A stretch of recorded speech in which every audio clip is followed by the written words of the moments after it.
ধ্বংস হয়ে যাবে। এটি আপনার কাছে পরজনে আহ্বান করছি, আপনারা ততক্ষণ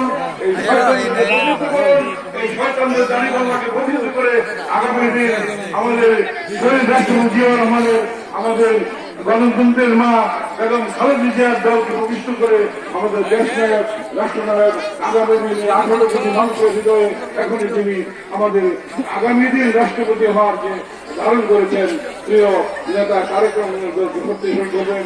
ধানের শিল্পীকে বলতে আপনারা সর্বোচ্চ ভোট প্রদান করে নিরঙ্কুশ ভাবে বাংলা জাতীয় উজ্জ্বল যেন বিনয় লাভ করতে পারে এই আশাবাদ ব্যক্ত করে আপনাদের কাছে আমাদের এই বিনয় অভিনন্দন বিনয় রেখে আপনাদের অনুরোধ ব্যক্ত করে স্বনির্বন্ধ অনুরোধ ব্যক্ত করে আমি আমার সংক্ষিপ্ত বক্তব্য শেষ করলাম। সকলকে আবারও আমি সাধুবাদ এবং অভিনন্দন জ্ঞাপন করছি। সকলের ভালোবাসা। আসসালামু আলাইকুম।